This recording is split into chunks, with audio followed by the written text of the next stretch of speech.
Let's do it, man. Let's do it, man. What's good, y'all? What's good, Real Talk Squad? This is Miles, and you are listening to Real Talk with Miles Johnson, where you know we always keep it real. Let's get straight into it, man. Like, comment, subscribe, do all that jazz. Share with a friend and share with a friend. And let's get into this episode. We are going to talk about Saquon Barkley. We are going to talk about the Philadelphia Eagles versus the Cincinnati Bengals. We're going to talk about the 76ers, Joel Embiid, and how disgusted I am about them. And we're going to talk about Jason Tatum. We're going to talk about Jason Tatum. But again, like, comment, subscribe. That really, really helps the channel. I appreciate y'all. I love y'all. All that stuff, man. Let's get into this episode right now. First things first, I'm going to talk about Saquon Barkley. What Saquon Barkley did during that Giants game, it made me find happiness this year that I haven't found in Philadelphia sports. I'm so serious. Saquon Barkley is the best Philadelphia athlete right now. He's over Embiid for damn sure. He showed more heart than Embiid in these last 6 games than I've ever seen from Embiid, bro. He's the best player on the Eagles. He is better than anybody on the Phillies. What are we talking about? I'm not gonna talk about the Flyers, the Union. Saquon Barkley is the best Philadelphia sports athlete right now. Right now. You saw during that Giants game, he was talking all that, as you should, brother, as you should, because the Giants could have kept you if they just paid a few more $1 million, and they would have kept you. But they didn't want to do that. The Eagles, they did, and we're seeing the result. We are seeing the result. I saw Jason Kelce come into the Eagles locker room, and he told Saquon he's him. My brother, we want you to be here. We want you to be with Saquon. Imagine what the Eagles would do with you. Imagine that. Imagine that, brother. Feel what I'm saying? Feel what I'm saying?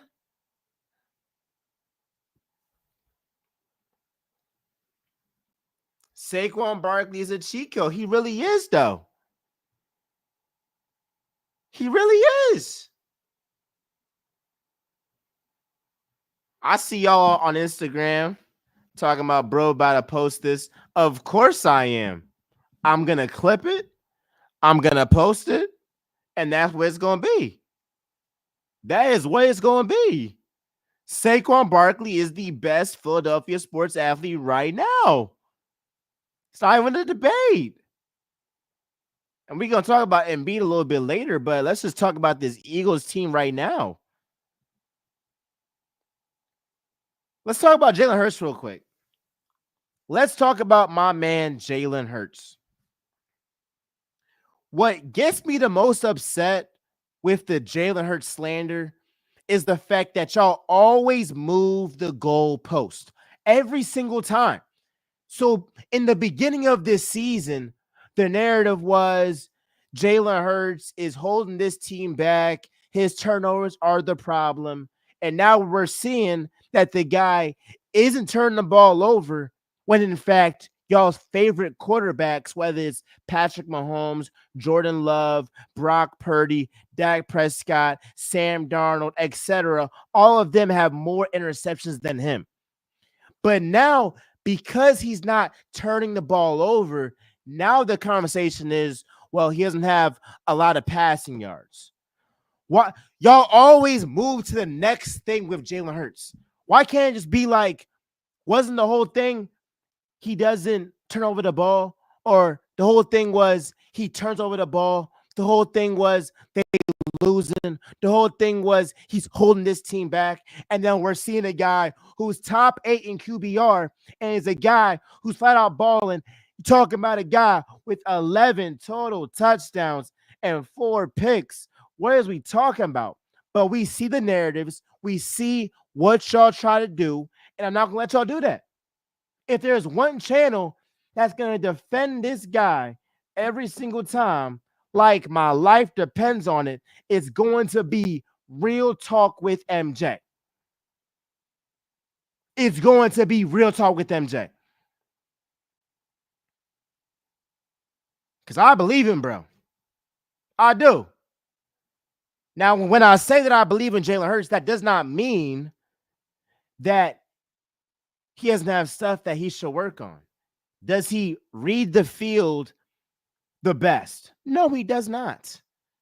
There are times when we have guys wide open, but he's staring at A.J. Brown, he's staring at Devontae Smith, and we miss wide open guys. That's a fact. And he has to be better with that. But my biggest problem with this whole system QB type of stuff, why are we knocking quarterbacks for not being Josh Allen, Patrick Mahomes, or Lamar Jackson in the regular season? Because Lamar Jackson in the postseason is completely different. But like, why are we knocking guys for not being Josh Allen and Patrick Mahomes? Like, you're talking about, well, if Jalen Hurts didn't have A.J. Brown, he wouldn't be as productive. No duh, dumbass. No duh. That's his best wide receiver. That's a top 2 wide receiver in the game. I mean, yeah, if he doesn't have him, he's not going to be as productive. If he doesn't have Devontae Smith, he's not going to be as productive. But the same thing applies to every single quarterback not named Josh Allen, not named Patrick Mahomes. Brock Purdy, we have seen what he is without Christian McCaffrey. Dak Prescott, we have seen what he is without a running game. Best believe if Jordan Love doesn't have Jaden Reed, we are going to see what he really is. And for real, Jordan Love be showing us in flashes who he really is. But y'all just be infatuated by these eye-dropping plays and you gloss over all his interceptions because he's literally a turnover machine. But what happens is we pick and choose which quarterbacks that we criticize for turnovers, which quarterbacks that we say, you know what, I'll live with it. It's corny. It's corny. Shout out my man Jackson, bro. Shout out my man Jackson. Jalen Hurts misspelled it, but you know what? Jalen Hurts in the last 2 games has 5 touchdowns, 0 interceptions. But yet people still want to be like, oh, well, he only passed for less than 200 yards. And, you know, you're always moving the goalpost to fit your narrative. It's corny. It's shameful. It's disgraceful. It is.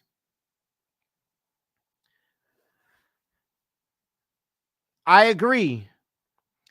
Eagles fan 104, he said, when are we going to give Jahan the ball? I feel that.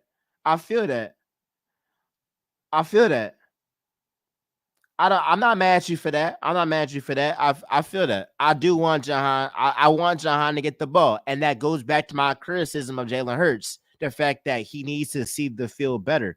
Because I still believe that Jahan Dotson can get 30 yards in the game. I believe he can get that. He's a first-round wide receiver. I believe that he can get 30 yards. 30 yards against the third best cornerback on the opposing team. You feel me? I feel like he can get that. And that's not a stretch to say that I feel like he can get that. So that is a very, very valid point.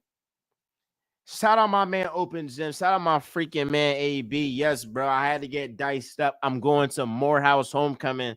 My man, he said, my man Kubi Scales, y'all know him from Triple Threat Talk, all that. He was like, you got the earrings on. It must be homecoming. You're damn right. You're damn right. It's homecoming season. Shout out Morehouse College. Shout out all the HBCUs out here. It's homecoming season. Yes. Niners in the Bay is homecoming season. Shout out my man Andy Harris, my former roommate, my Morehouse brother. He in the building right now. Woo! Woo!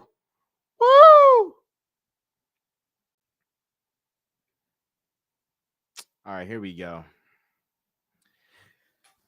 The last two games from Jalen.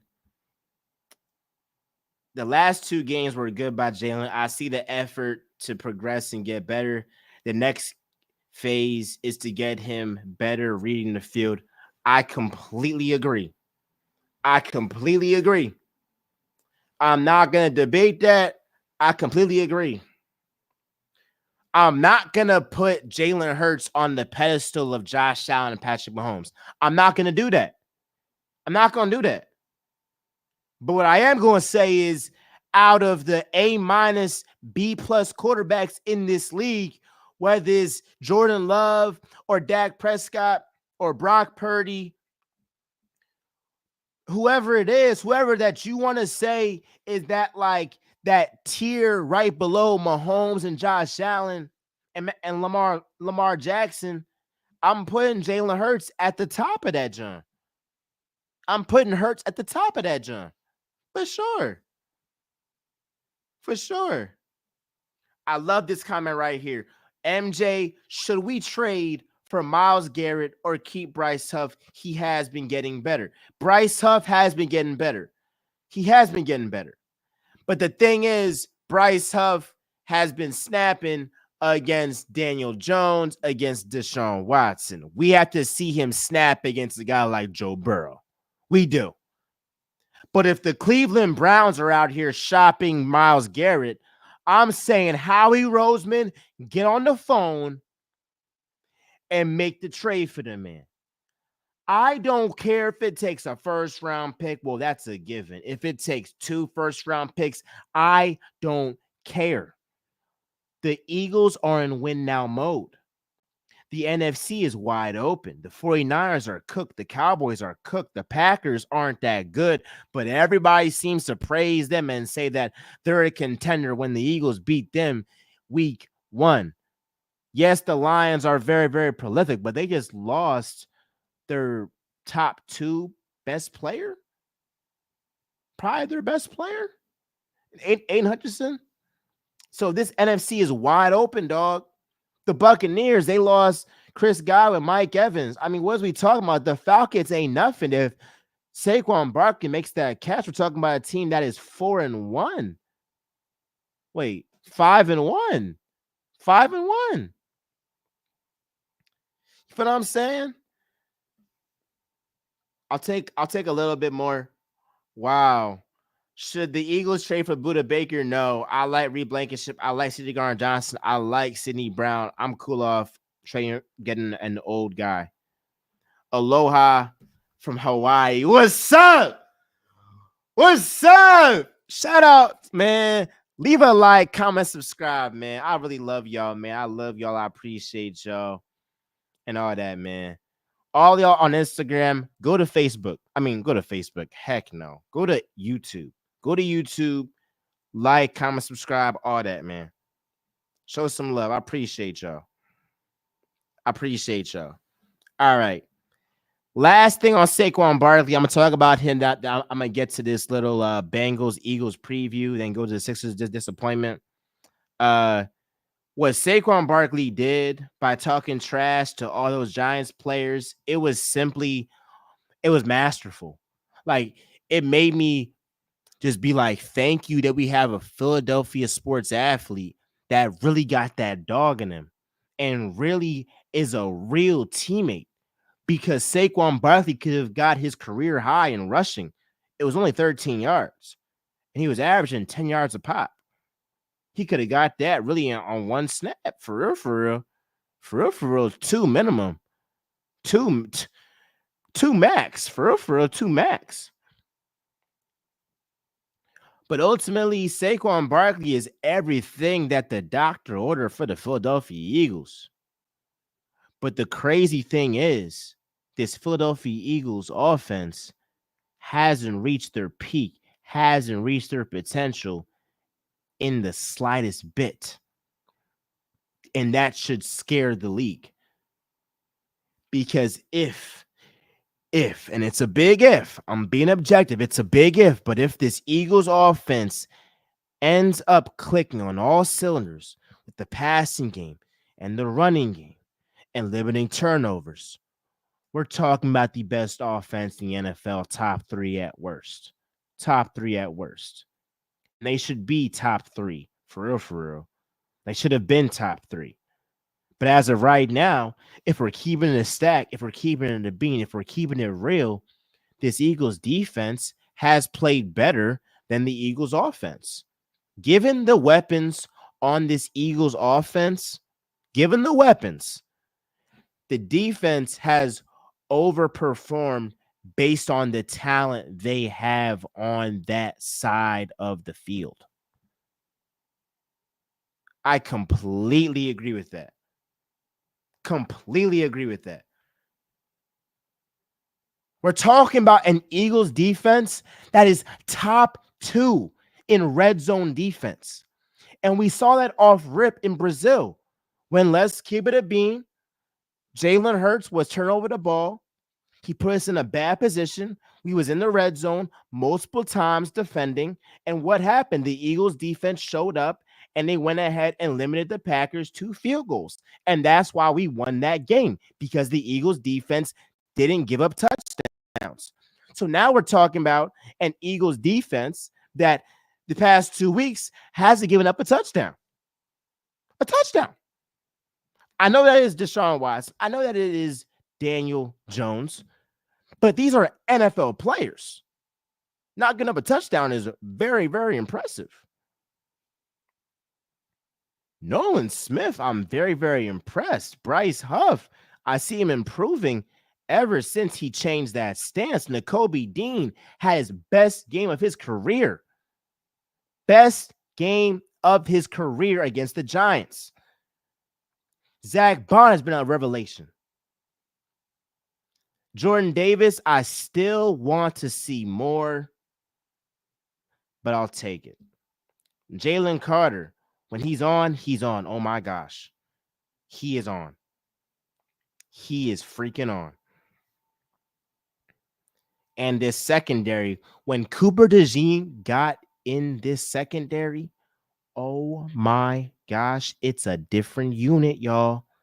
It's a different unit. It's more dynamic. This is why I don't want Cooper DeJean on special teams, because he's too valuable for us to have him on defense. Let's keep it a bean. Let's keep it a stack. Let's keep it real. It's real talk. Cooper DeJean, oh my gosh. He is athletic. He is dynamic. He is everything that the Eagles needed. And if he didn't get injured in training camp, he would have been starting in the nickel off rip over Avonte Maddox. Now, Avonte Maddox, he has done some good as an Eagle in the past, but the past is the past, and we're focused on the future. We're focused on the present. And right now, Cooper DeJean is head and shoulders above him. Come on. Come on. Come on. So again, I'm very, very, very, very happy. Here's my last point on the Eagles, right? Nick Sirianni. Nick Sirianni, I think, hit rock bottom after that Browns game, because it was every media outlet, including myself, that was on his ass, saying that he's a terrible coach, saying that Sirianni simply is not fit to be a head coach in this league. After that Browns game, Nick Sirianni hit rock bottom. And I believe, maybe I'm delusional, maybe I'm being a homer, but I truly believe in my heart this team recognized that their head coach hit rock bottom, and they started to believe, all right, let's go ahead and prove the world wrong. Prove the world wrong. What do I mean by that? I mean by that is that Philadelphia sports don't do well when they are favorites. They do well when the whole world is rooting against them. So I say that to say this Eagles team may very well have rallied around Nick Sirianni and been like, look, everybody else is hating on you. Everybody else does not believe in you. Well, guess what? I believe in you. You're my coach, and I'm going to go ahead and play like you are my coach. And that was my plea. That's the reason why I was saying, if you believe that Nick Sirianni is your guy, well, you better play like he is your guy. Otherwise, if you're flat, if you're sluggish, if you aren't showing effort, that's going to go to one person and one person only, your head coach. And these past 2 games, they've showed that effort, especially on defense. We have to clean up not scoring in the first quarter because honestly, against this Bengals team, we're going to have to score in the first quarter. But that Bengals defense ain't nothing. We should be able to drop 35 on them. 35 on them. I'm dead ass. And get Smitty activated because he needs to be activated. All right, let's get into this Sixers disappointing season. It's going to be short because I got to dip real quick. I am so disgusted with Joel Embiid. I really am. Because why the fuck? I'm sorry. I don't really cuss on Real Talk for real. I really don't. But when it comes to Joel Embiid and the Sixers, y'all get me so mad that I have to. I actually have to. Joel Embiid, why the fuck are you playing in the Olympics, but then you aren't available for the season opener? And you know it's bad when the freaking NBA is investigating this BS and you can't defend it. But of course, it's always people that defend Joel Embiid's BS. Oh, well, you wanted him to be healthy for the playoffs. It's no guarantee that in October, he's going to be ready in May, in April. But what we do know is that this man was in France. He switched countries to play for USA. He played in the Olympics, but in the season opener that we all need you to play in, what happens, Joel Embiid? You aren't there. And now we don't know when you're going to play. Has there been an injury? Did you break an ankle, tear a ligament? Like what happened? We don't know. We don't know. That's why, I'm so serious, y'all. I hate creating content for the Sixers. I'm going to say it again. I really, really do hate creating content for the Sixers because it's like we know what's going to happen. And I be trying to at least with the Eagles, they show you flashes of being great and you can lean on that and be like, you know what? I see their greatness. I see that potential. With the Sixers, it's like we know the proof in the pudding. We know that Joel Embiid, if he's healthy, he's going to fold in the playoffs. If he's not healthy, then we're cooked. Now, I got nothing against Paul George. Yes, Paul George is injury prone, but I've said it from the jump. I'm not looking at Paul George to be the savior. I'm looking at Joel Embiid to be the savior. All I ask from Paul George is to be better than Tobias Harris, which I know he will be. That's a given. That is a given. If Tobias Harris is giving us 0 points in the playoffs, I'm sorry. Whatever Paul George gives us is a bonus. It's a bonus. It's a bonus. Oh my gosh, I love this point. Joel Embiid needs to be traded while his stock is up. I've been saying this for 2 years. For 2 years, I've been saying this stuff, bro. 2 years.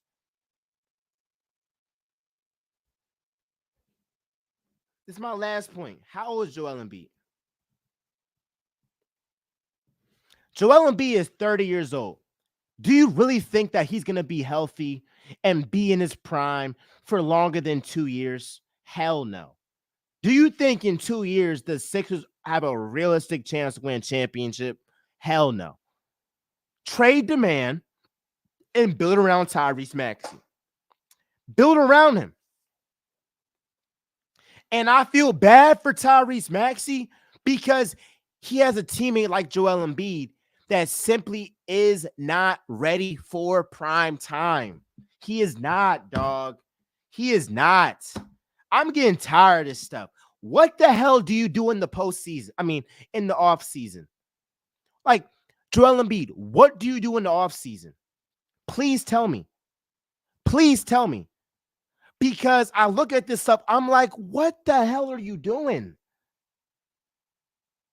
You're an NBA basketball player. Play games. At least play in the season opener. I'm a journalist. And I'm working at Fox Sports right now. God is great. I really appreciate God because it wouldn't be nothing without him.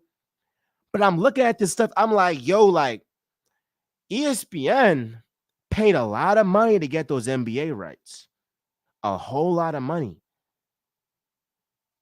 And the NBA scheduled the Sixers versus Bucks, assuming that Joel Embiid would be healthy for the season opener.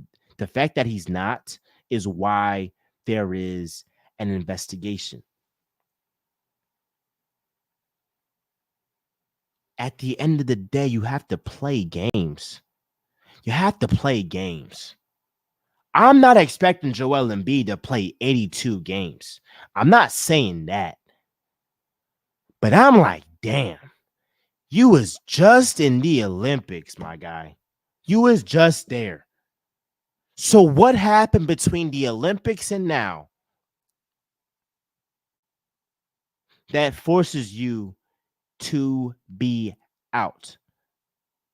John Stockton in his high 30s was playing 82 games a year.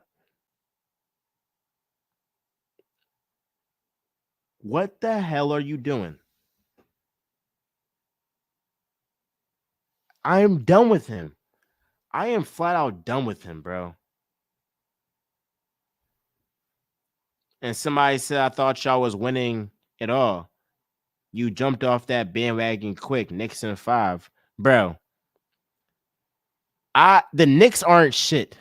The Knicks aren't shit. So stop me with that BS. They aren't shit. They aren't nothing. Y'all got blown out. Cat is a turkey. He's soft. He sold my parlay. I'm not worried about the freaking Knicks, bro. Y'all still a one-man show. Y'all messed up Mikal Bridges' shot. I don't care that he, got a little bit active in that second half. He isn't nothing. And I like Mikal Bridges, but he's a Knick, so it is what it is. Y'all lost toughness. Y'all lost y'all grit. Y'all lost y'all heart. And you brought a turkey with you. Now, I'm happy because that's another team that the Sixers don't have to worry about.